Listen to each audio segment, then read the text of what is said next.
April 30th, 2015. From El Cajon, California, this is episode 71 of You Can Bet on That. Hi, everybody. Welcome to You Can Bet on That, a podcast for the recreational gambler. My name is Mark Duvall, and sitting next to me is Dr. Mike. Hello. Mike, you told a story on a previous episode about your brother going to Harrah's, North Kansas City. Right. And kind of an unusual situation at the slot machine where he was basically, it seemed like he was getting paid $1,199 multiple times.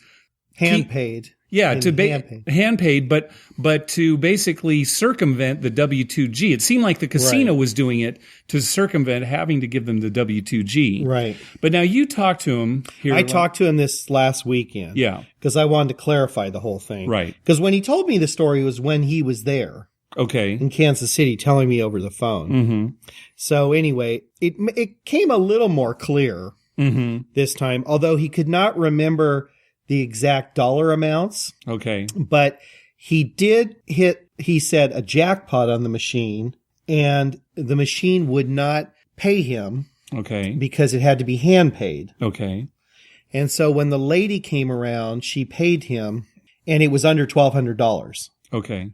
Okay. But talking to him in more depth, it seems to me like the jackpot he hit may have not been over $1,200. Okay, and that makes more sense to me too. Yeah, right, because he was a bit confusing on that. So he was paid the jackpot, but he still had a bunch of money on the machine. Right. Okay, so they were paying off the jackpot. So even though he might have had, say, $3,000 on the machine total, the jackpot that hit was under $1,200. Yeah, and that's what they hand paid. Right. It was probably one of those where they pay $11.99 or something. Right. Yeah. Okay. And so they hand paid him that.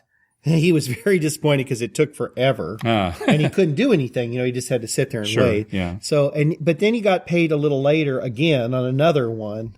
And that's where it kind of got confusing to him because he didn't know why this was happening. And he said it was a smaller jackpot, but for some reason she came and hand paid him on that. All right. So it sounds like what we originally thought, that the casino was trying to kind of do a runaround here, which there's no reason they would. Why would they? No. And get in trouble. They had him sign a form, but it wasn't a WG form. It was just a thing saying that he had received a certain amount of money, a payout. Oh, okay. So they didn't take his name or his social security number or anything. You just signed something saying, I've been paid, like a receipt. Right, like I've been paid. Okay. And so that's what screwed him up because he thought, he's going to get some kind of form to fill out with because we have in the past. Yeah. But he didn't have to do that. Okay. So. All right. Well, I guess it kind of clears it up. Yeah. At least, I don't know that we're still going to get all the exact details on that. No. Because now his memory's getting fuzzy about how much he won. And, all right. he knows he won, but he doesn't know the exact dollar amount. Yeah. So. All right. So probably nothing fishy going on there.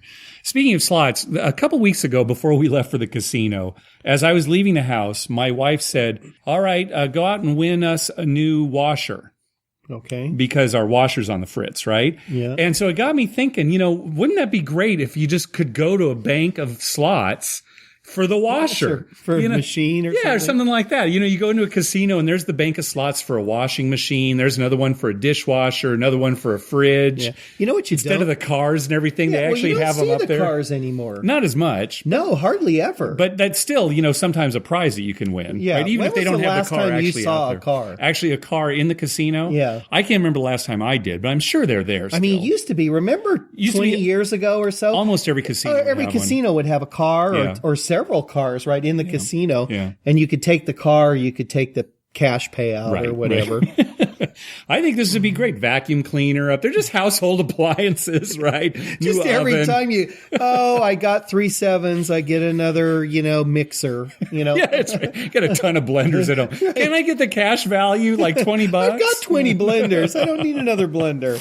Anyway, it sounds, of course, if they actually did it, I think everybody would make fun of it. It would be a great promo for some casino to just put like a washer and dryer set instead of a car. Just, on top of a bank of machines, there's a washer. This is what you could win. I think it'd be hilarious. How would you get it home? I bet. Well, they'll deliver it, but You'd have to have delivery. I think people would play it. Oh yeah. Are you kidding me? If they needed a washer and dryer. All right, heads up, casinos. We don't all need Lamborghinis or right. Teslas, right? Well, wait. Just speak put up for yourself. I do need a Lamborghini. All right, a little more slot news here. Now, Adam over at Vegas Fanboy, he was the one who originally pointed us to this story. Here's what happened. This 90-year-old grandmother, her name's Pauline McKee, she was playing a Miss Kitty slot machine at the Isle Casino Hotel in Waterloo, Iowa. You may have seen these Miss Kitty machines. They're penny slots, right? And the maximum jackpot they have on it is $10,000. Right, and that's clearly stated on the machine, I would take. Yeah, and it's on the machine, and that's quite a payout, right? When you think about it, I mean, comparable to, like on a dollar slot machine, that'd be like $1 million, right? So that's a pretty good price. Pretty good price. So. And I believe on those, like the maximum in it'd be like $270 or something, right? It's under like $3. Oh yeah, probably something like that. It depends on the machine. So to win $10,000, putting $270 in, yeah, right, it's not bad. Maybe $5. I don't know how much. Yeah, it's probably not above $5. I've never played the Miss Kitty, but yeah, I don't think it would be above $5. Well, anyway, at one point she's playing like 25 cents, right? And the machine, the video screen comes up and indicates that she won 185 credits, which is $1.85. Right? Okay. But also on the display is a notice of a bonus award of almost $41.8 million. Nice. Now that's a nice payout. That's a good payout for a 90-year-old Or she could grandmother. Get a washing machine. That's for Maytag. Yeah, that's right. She chose to take the cash. She chose to take the $41.8 million? Interesting. So, they're sitting there and they're excited. And of course, they call over the floor or whatever. And, they start to investigate. And, as the casino investigate, I think they stayed overnight and put them up in a room or something like that. But as the casino's investigating, it's like this machine doesn't pay out, anything more than $10,000. Right. It was obviously some kind of software bug. And so they refused to pay. So McKee, she actually sued for the money. Said, hey, look, it said, $41.8 million. But the court came back and said, no, the casino doesn't have to pay because the message on the screen constituted a gratuitous promise. Okay, that's the legalese that they used. It was a gratuitous promise. And clearly, if you looked at the machine, again, it said, 10,000 was the max. Right. And also, like on most slot machines, there's a sign on it that says malfunction voids all pays and plays.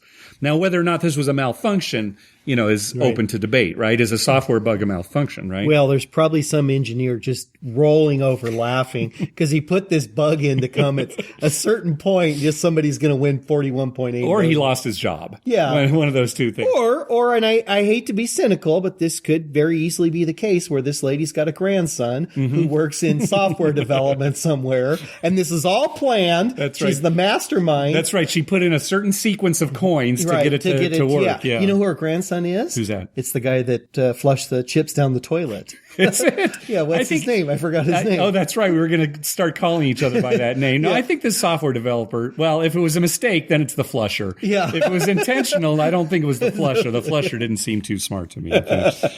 But here's the thing, okay? Normally I would say, oh, yeah, the casino messed up and, even though it was a third party, they should be. But $41 million, right? Right. And I mean, according to the casino's attorney, and this could very well have been true, $41 million would have bankrupted the casino. Oh, probably, right? They'd have a hard time coming up with that in a day. So I'm kind of torn. I guess I kind of have to say, yeah, they probably shouldn't pay out the... Well, I mean, if I'm being serious, I'm siding with a casino on this. Yeah. Because it's obviously a mistake, right? I mean, no machine of that nature pays $41 million. Sure. It would have to be some progressive machine that, for years has built up some huge jackpot. Yeah. And this wasn't the case. So it's obviously a mistake. It's a mistake. But, what if there had been some other mistake that wasn't a $41 million mistake? Right. What if she was getting, $500 every other spin, something like that? Or what if it was just like, oh, you got 41,000? Yeah, maybe. I might change my tune. Then? Yeah. I don't know where I draw the line. Somewhere between, 10,041 million is where I draw the line. But because normally I would say, hey, it's the casino's mistake. They've got to pay for it. Yeah. But yeah, this is a case. Sleep on this tonight and get back to me. I would like to know where the line is. Oh, okay. Where your personal line I'll come up is. with a line. Yeah, do you remember just the number? There's an old episode, the old TV show Taxi, where Louis, his house burned down. Reverend Jim accidentally burned his house down. I remember that. And so his Reverend Jim's father is going to pay Louis to repair it. And his father's this billionaire, right? So Louis is just agonizing trying to come up with the exact right amount that he should ask for. Right. You know, it can't be too much. Doesn't want to be too much or too little or whatever, right? So that's what it's going to be me in the middle of the night. You're going to be maybe it's a $500,000. No, that's too high. It's got maybe 100,000. Yeah. So I'll get back to you tomorrow. And listeners, don't expect to hear back my answer because I don't know how hard I'm going to really think about this. All right, a couple more news items. So a little while back, MGM announced that they would no longer allow cash on the poker tables in their poker rooms. No more cash. In other words, you have to buy chips and play with the chips on the table. Okay. And Wynn has since followed suit, Wynn and Encore. And just recently, Venetian also followed suit. So it's no more cash on the table. And none of them have given a reason why. Although the speculation is that it might have to do with money laundering and something like that, where the casino needs to keep track of all the money that's coming in and out of the casino. Oh, maybe. Yeah. It seems kind of strange, though, because at a poker table, the casino's taking a rake, but the money's just being redistributed to the players, as opposed to, going in and out of the casino's hands. It seems like no cash would be a bigger deal at the table games. No cash on the blackjack table, no cash on the craps table, something like that. Right, but, so they could keep a better accurate count of money coming in. Yeah. So it's still speculation as to why. I don't know. That'd be a weird way to launder money, though. That's what I'm thinking poker. too. Yeah. I mean, I just don't know. One thing that is nice from a player's standpoint, though, is if, say, you're in a no-limit game, if a guy's got just a big stack of bills, right, you can't really tell how much it is, right? Maybe he's got some 20s. I mean, it looks like a stack of hundreds, but maybe there's 20s in there or ones or who knows. Well, that could be your answer right there. Well, I don't think so, though, because, this has been going on for years. Has it been a problem? Nobody said it's been a problem. Yeah, well, maybe there was a problem somewhere with somebody doing, like you said, having a stack and then turning out, it's, looks like it's all 20s, but there's hundreds in the middle or something. And so they have a bigger, stack than people thought they had, turned into a problem. So now in order to eliminate that, all chips. Yeah, or opposite, they have a smaller stack than it seems like, right? And people think they're going up against a big stack, and so they're afraid to play against them. And they're afraid to play against them. Yeah, it could go either way. But in either case, chips are better because you know exactly what they've got. Right. Now, Caesars is not following suit, and it seems like they don't have any plans to right now. Well, there was one article that I read where it sounded like Caesars was saying, we don't really host the big games here in town. The big games are over at Aria, which is MGM, right? And, Venetian and Wynn, and, our games aren't as big. Now, again, I guess if you have smaller games, there's less likely to be money laundering. Right. But, there's less likely to be somebody with a huge stack of money. Yeah, right. I think that's what the thing. Anyway, so it looks like that's kind of the trend, although Caesars, at least right now, is not following suit. This happened just this week, this next article, at the Casino del Sol in Tucson, Arizona. They have introduced into their poker room a poker side bet. It's the first side bet in any poker room, in any casino, as far as anyone knows. That we know of, yeah. And it's called the Hot Poker Spot Side Bet. And you make the bet when playing Texas Hold'em. You actually make the side bet before the hand is dealt, right? Yeah. And you can put anywhere between $1 to $25, at least at Casino del Sol. It looked like the limits were $1 to $25 in this betting circle before the hand is dealt. And then at the end of the hand, Texas Hold'em, if using your 2 down cards and 3 from the board. Okay. So you can't play the board or play just 1 from your hand. When I read this article, it was basically you have to use your 2 hole cards and 3 from the board. If you make a straight or a better, the side bet wins. Okay. So you can't just play the board. That's correct. It's an interesting thing. Right. Yeah. So, and I could understand that, right? Because then a lot of people would win, right? If the straight came out on the board or a royal flush or something, right? They'd all win, right? Yeah. So, but you get paid at odds. A straight is 10 for 1, a flush 15 for 1, full house 25 for 1, 4 of a kind 100 for 1. straight flush 200 for one, and royal flush 1,000 for one.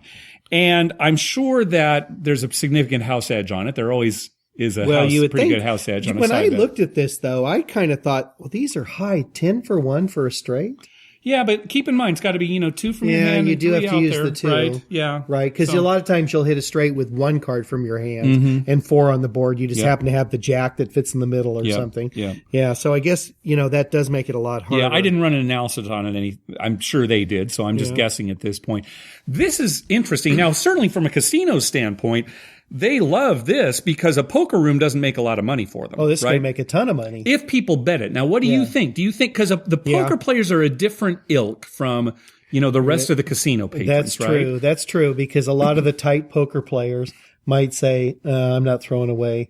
They're sitting there waiting for a hand. Yeah. If they're betting $5 on the bonus one every time and they haven't played the last 15 hands, that could eat into their significantly when they do win a hand. That could eat into their profit. Sure.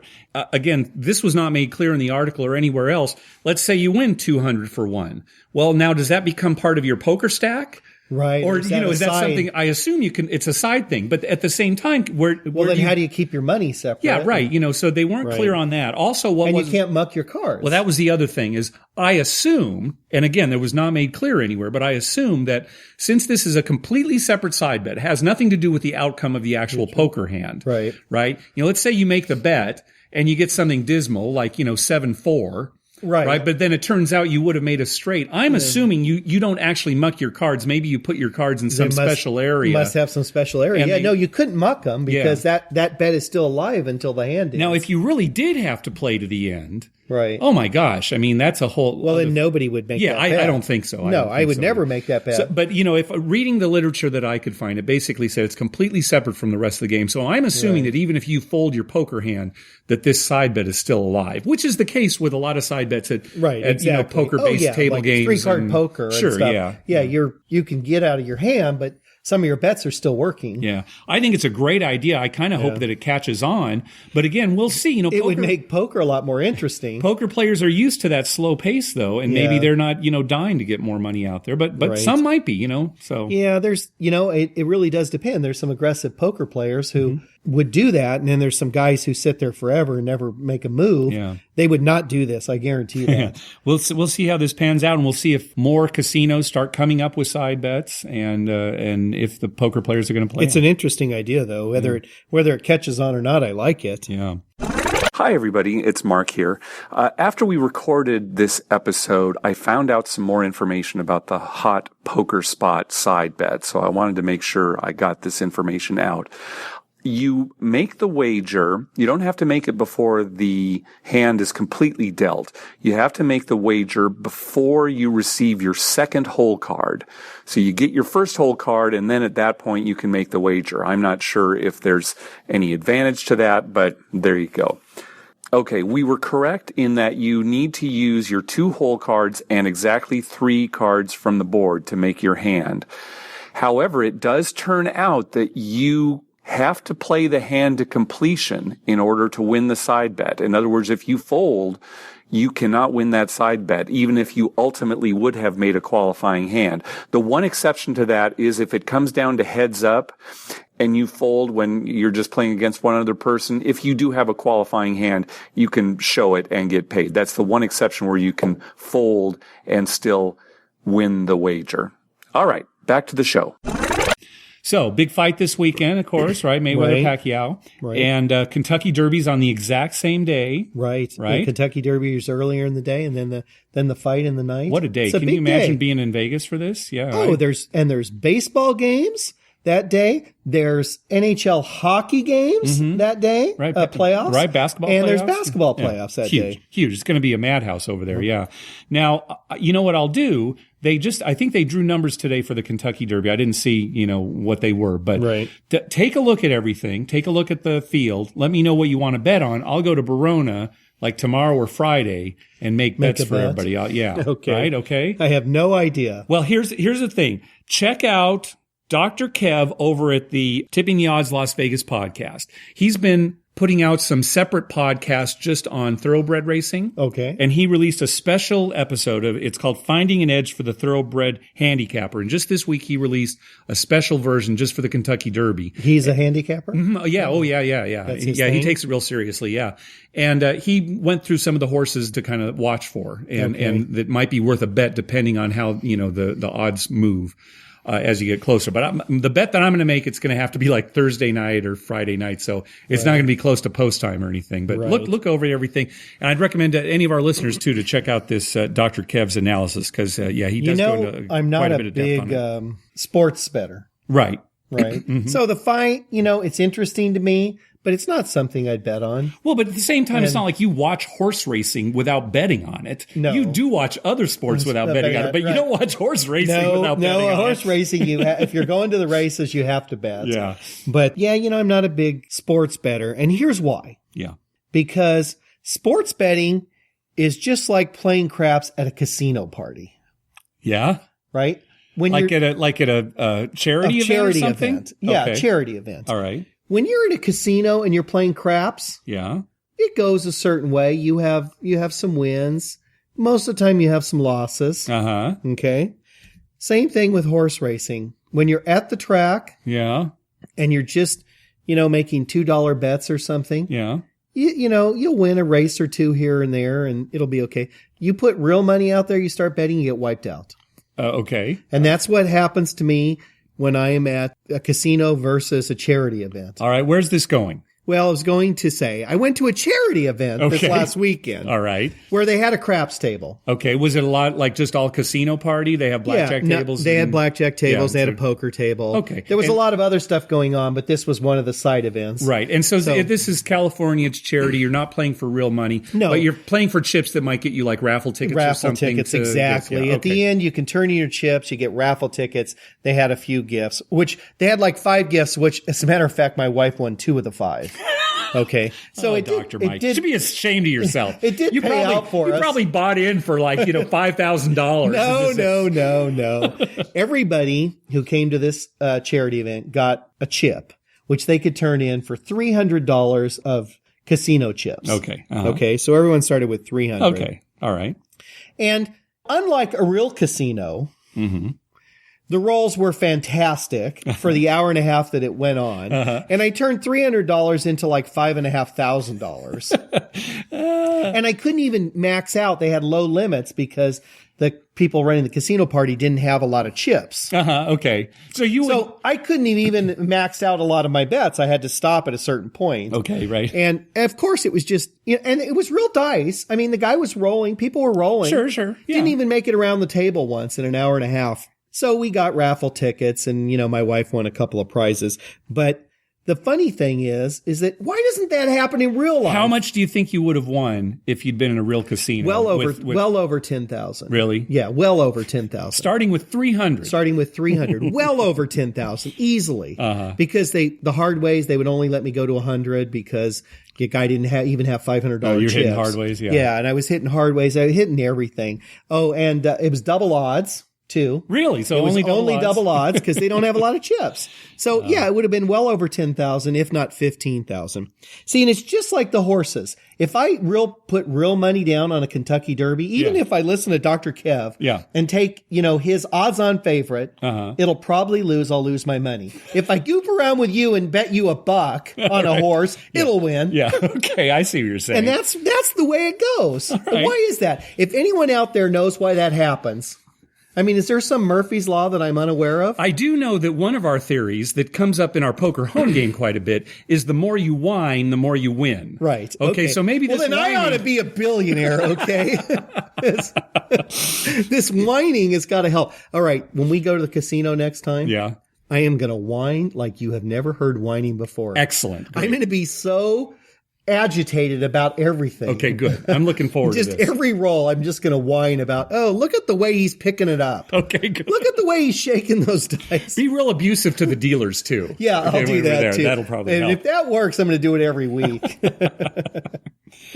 Hey, thanks to everyone who's been clicking through our Amazon link. Remember, whenever you're going to buy something through Amazon, go to our page first, youcanbetonthat.com, and click through our Amazon link at the top of the page. That way, when you make a purchase, We get a little kickback that helps cover the costs of hosting the show, and it doesn't cost you a thing. You'll pay the same price just like normal. We got an email from listener Sue, who may or may not be my sister. Okay. Let's just see what she has to say.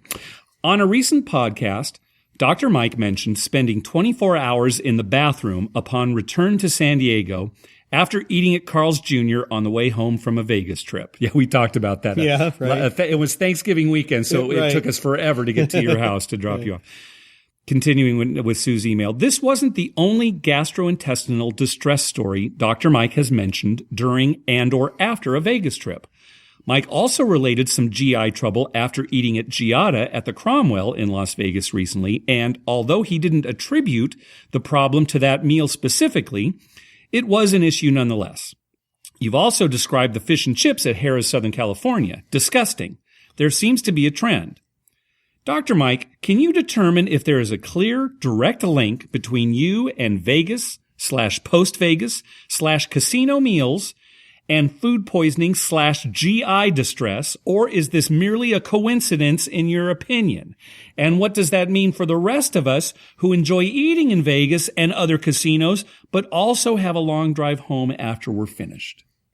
Oh, well, that's a very complicated question, Okay. Sue. Yeah. Because, there's probably some link there.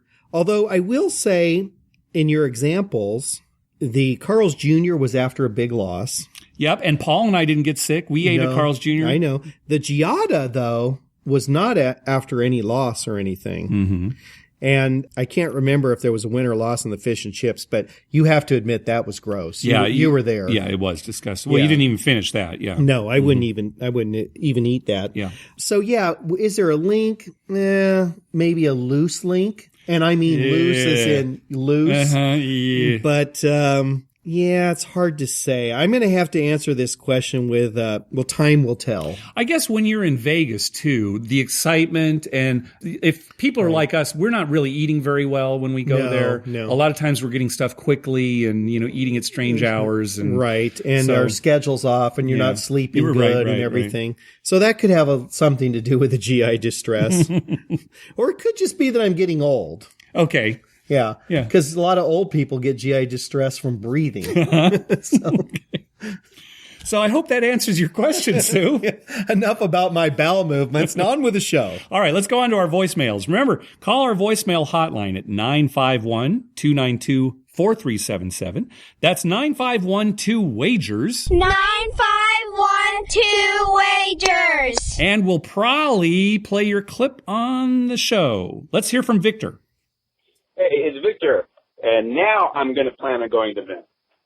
Wow, that was concise. Yeah, very concise. Yeah, VIMFP. So excellent. Hopefully, listeners will be able to come and see us at VIMFP. So once again, VIMFP, it's going to be October 16th through the 18th. This year, they announced right after our last episode that it's going to be hosted again by the D. Okay. That explains the 3D motif that they've been using for the announcements, because this will be the third year in a row that'll be hosted at the D. And the D has turned out to be a great host for VIMFP. In fact, I think we're going to be doing our show on that Sunday. Okay. Along with the folks at the Denton, Dallas, and Beyond podcast, Rue, Edwin, and Sparkles. And I think Sparkles on Twitter said that she called Golden Gate, which is the D's sister property, to see about a room, during VIMFP. And the operator said, "Oh, are you part of the Vegas internet mafia?" So these casinos, the employees know, what it is. It's not just like, "Oh, you're here for what?" I mean, they know about it. So it's a real event. It's a real event. That's right. So, hopefully we'll see everybody out there in VIMFP in October. Looking forward to it. All right. Here's a call from Jason. Hello, Mike and Mark. This is Jason, a.k.a. Buffalo Yo, giving you a call and just wanted to let you know a little story that happened with me in Atlantic City. And I want to call the story Karma. I went down to the high limit table, blackjack, on a Sunday morning, and there was one gentleman playing, so I asked him, nicely, as I try to do every time before I go to someone's table, "May I sit with you?" Usually, they say yes. Unfortunately, in this situation, the gentleman said no. I said, "Well, I'm going to sit here anyway," and I proceeded to sit down. So as I find out that this gentleman had been gambling all night, and he had been up about $20,000, and now he was only up about $8,000. He was cursing. He was cut off from drinking. Finally, the casino said, "Sir, you need to go home." So as he gets his chips to leave, he drops a $1,000 chip on the floor. I see this, and the floor supervisor sees this. He picks up the chip, puts it on the table, and I ask, what happens if the gentleman does not come and get the chip? He goes, "Well, it will be the casinos." I said, "Well, we're not playing another hand until we see this gentleman come back." So the cashier cage we can see from our table. The gentleman's drunk, goes, cashes out, and he starts walking away. So I quickly run the gentleman down, who had been cursing and yelling, and not being too nice to me as well. I say, Sir, please come back to your table. You left a $1,000 chip." So he comes back to the table. He asks the dealer to please give him some black chips, and he gives me $300. He then gives the dealer $300. At this time, there's another gentleman sitting down. He asks him, "Do you think you deserve any money?" The gentleman said no. So I said, "Well, I think I deserve a little more." He gives me another $100, and he gives the dealer another $100. So the moral of the story is, no matter how people treat you at a casino, karma is always there. The dealer and I got an extra $400, and the gentleman was able to feel a little bit better about himself and walk away with an extra $200. Hope you all enjoyed the story. Talk to you all soon. Buffalo Yo! If you don't bet the Buffalo Yo, you'll probably win a little more. Nice. Okay. Well done, Jason. Very good. It's a good story. Yeah. I'm wondering if the guy had any clue the next day that he left him $800 Between the two of them, yeah. Yeah. Did he wake up the next morning and had no clue what had gone on? He was so wasted. Well, it's a good example, though, of like Jason's saying, right? Just be nice to people, even if they're horrible to you. You may get a big tip. You're right, and it usually does work out in your favor. I'm wondering, though, honestly, so the floor supervisor picks up this chip. I was thinking the same thing. Why wouldn't he immediately chase the guy down? Yeah. I mean, that seems to be if you can see the cage and he's walking towards it, why wouldn't the supervisor just, "Hey, you dropped this. Here you go." Exactly. That's terrible. That doesn't make sense to me. No, it's that's like, just terrible. We'll just leave it here. Yeah, if he comes back. If he doesn't, it's ours. Maybe. Oh, that's terrible. Yeah, maybe the supervisor just gotten a lot of abuse all night. Right. Yeah, that's probably true. He had probably been abused so much, he was like, "Oh, to hell with him." But I've seen this before. Remember, we had that happen at Harrah's once where, there's a $500 chip and they were, it was like a buzz, like, right. "Oh, we got to find out who this belongs to," right? They were bending over backwards. They're calling the upstairs to look at the cameras, right? Yeah. Well, the funny thing is about the guy, we've all been at a table with that guy. We've all been with that guy at a table. Sure. And the whole time you're just thinking, just leave, just leave, just leave. But he did the right thing. Yeah. So deep down inside, I think minus the alcohol, he's probably an okay person. Probably a decent guy. Yeah. He didn't just, for giving big tips away. Yeah. He's probably a decent person minus the alcohol. It's always the alcohol. Sure. Have you ever noticed that? I have noticed it on occasion. Yeah. All right. One more call from Scott. Hey guys, this is Scott from Boston. Love the show. I just heard about it on Facebook. I've been listening, and you guys are great. Glad you're dice players like me because I'm interested in your advice on a money management question. Usually I'll bet play the 6 and 8 and play come bets until I get up on a bunch of numbers. Sometimes I'll play, usually actually, until I'm up on as many numbers as I can get up on, and hopefully they keep hitting and I keep playing the ATM machine. But it is a volatile strategy, and you can get a lot of money and odds up on the numbers and lose a lot very quickly. So I'm wondering if you guys have a strategy. How many numbers do you like to go up on? Do you vary it based on how you're doing that night? I know you play a lot of hard ways too, and if you have any kind of strategy for that, but I've a couple of times had dealers suggest, maybe you should just go up on 2 or 3 numbers and then start cashing them in before you go back up on more. Just interested in your opinion of that, the come bet money management strategy. Thanks, guys. Love the show. That's a good question, Scott. Yeah. So I would say that I'm kind of on the side of the dealers in this case. Sure, me too. Yeah, where it's like, maybe just take, in fact, I do this often too when I'm doing come bets. I'll get 3 numbers, pass line and a couple of come bets. And typically what I will do is I will wait until I've at least made my money back on that shooter. Right. Before I start putting out more. You'll come down off a comeback. Right. And you'll make a new comeback, go up on a number. Once you've recouped all of your initial wagers. Right. I've gotten like 3 repeaters. 3 repeaters. Then you feel free to get out there a little more. Yeah. Maybe right. take a 4th number. Right. Exactly. See what happens. That's not a bad way to play. Yeah. And again, this is more to manage your money than anything else because there's certainly no mathematical reason to go on to another number. No. In fact, if you're, the more numbers you bet, the more you're going to lose, right? I mean, it's still a losing game. But yeah, from a money management standpoint, at least give yourself a chance to at least make some money back before you start playing with the casino's money, another term I hate, but people know what I mean by saying that. So. As far as hard ways go, now Mark doesn't bet the hard ways. No. I bet the hard ways consistently. And that's changed over the years. Remember, I used to bet them, and then for years I didn't bet them. Sure. Because they're expensive and they cost a lot of money. They have a huge house edge. Huge. Yeah. And so, but now I went back to them, and I went back to them for 2 reasons. Number one, because I like it. It's fun. It's fun. Right? And then this is what I do. I get like a $20, give me all the hard ways at the start of a roll. Okay? And if one of them hits, I parlay it, hoping it'll hit again to have a big payout.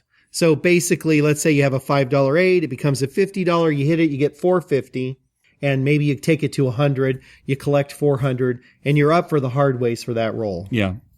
However, this is my downfall. Sometimes when I have a $50 hard aid, it loses, I take my place bet that I had and replace the hard way with my winnings. That's killing and that's you. what kills me. Yeah. But, once again, I like to do that because it's my fun way of playing to me. But I would not suggest you do that. I would suggest on the hard ways, put $5 out there, say on each number, or $1, whatever your bankroll will allow. And then if you hit one of them, you don't have to parlay it. Just press them all a unit. Sure, something like that. Yeah, and then just keep the rest. Then you're ahead for the hard ways, and if another one hits, you're really ahead. Yeah. That's not a bad way to play at all, and you still have the fun of hitting the hard ways. Keeping in mind the hard ways are going to drain your bankroll, so bet quite a bit less on them than you're betting on the other quote unquote good bets, like pass line, like come bets. Sure. But if you're inclined to play hard ways, that's probably not a bad way to play them. Yeah. And then say you have them all on 5 and the 8 hits and you go to 10 on that, and then an easy 8 hits and it comes down, put it back for 5, Don't put it back for 10 again. Right. Start over again. Yeah. That's not a bad way to play the hard ways. And as far as comebacks, I agree with Mark. Yeah, just a few numbers to start with, make your money back on that shooter, and then you can be more aggressive. And then be more aggressive. And then maybe catch a hot roll. And of course, this all, getting back to what we always say, this all is determined by your bankroll. Yes. I mean, if you have a big enough bankroll, take every number. What the hell? I've done that in the past when I had a big bankroll. I just come bet every time, right? Yeah, and right. When you hit a big roll, it's great. But see what happens, right? And we also, one thing we should mention is we also adjust the way we play as the night goes along, depending on how it's going. Sure. And how our bankroll is holding out. Sure. And how much time we have left before we have to leave. Yes. There are a lot of factors. How drunk you are. Sure. Because the alcohol does come into play. Sometimes it does. Sometimes I'm a little too loud. Yeah. Mm-hmm. But, there's a lot of factors that go into that. Yeah. Thanks for the question, Scott. Hey, let's move on to our poker home game segment. We haven't done this for a while. No. The poker home game segment is a segment where we talk about poker games that you wouldn't find in a poker room in a casino, but that you might play with your buddies when you get together for a poker home game at your house. And tonight we're going to talk about 3-2-1. This is basically a Texas Hold'em based game. And here's how it works. It's dealt just like Texas Hold'em to start with blinds and everything. And the betting structure is exactly the same in Texas Hold'em. I think this works better as a limit game than no limit. But anyway, Texas Hold'em. After the betting round before the flop, the dealer deals out 3 separate flops. So a total of 9 cards altogether, but 3 separate flops out on the table. Okay. Right? Then the regular betting round. Then for the turn, he deals out 2 separate turns. And he kind of puts them out between the 3 flops that are out there, right? So either of those 2 turns can go with any of the 3 flops. Right. And then a betting round. And then finally a single card as a river. Okay. Right? And the final betting round. And you make your hand using the 2 of your down cards plus any 3 of the flops combined with either of the turns and finally the single river card. So how many permeations is this? So that's 6 because you have 3 choices of flop, 2 choices for turn, and only 1 choice 3 for the river. 3 times 2 times 1. Yes, exactly. 6. So 6. And then whoever has the best hand wins. Okay. And that's it. It results in some higher hands because there are a lot more combinations out there, right? Sure, that kind of thing. Sure. It takes a little getting used to because there's so many cards out there. So consequently good to play with novices. That's right, exactly. If you know what you're doing. Hey, come over to our home game. You'll love this game that we play. Yeah. And it's kind of a fun game. Now, some other variations that you can make on it, instead of playing at Texas Hold'em, play at Omaha. There you go. Wow, talk about combinations now, right? Yeah, because right. I mean, think Now about you've got a ton. just Omaha versus Texas Hold'em, how many different combinations you have and how many different permutations you have now, having to use 2 from your hand and only 3 from the 6 different boards that are out there. Right. And you can play that high-low. So oh my gosh, we played that high-low once. If you want a wild game, play this game 3-2-1 Omaha high-low because you'll get to the end and there'll be a betting round at the end and people will turn their hands over and not know what they have. Yeah, sure. Because there's so many combinations like, oh, well, I've got the nut low. Well, maybe you have the nut low for one of those permutations. Someone could have it for another one. The nut low on another one might actually be a lower overall hand, right? Right. And I remember playing once in our home game and, oh, Jason, you've got the wheel. He didn't even know, right? It's like, oh my gosh, I didn't even see that. There's a lot going on there. There's a lot going on. So that's basically it. As far as the strategy goes, I say, just kind of be careful that the hands might be a little bigger than normal. Right. Ryan, one of our listeners, Ryan on Twitter, said in his home game, they morphed it into 1, 2, 3, which means 1 flop, 2 turns, and 3 rivers. Huh. We haven't played that, but I'm guessing that might be a little more manageable. Right, maybe. Right, because it's just 1 flop. You've got to use that flop. Right. So there are fewer cards out there, fewer things to give you a headache. How about this? How about 2, 1, 3? Why?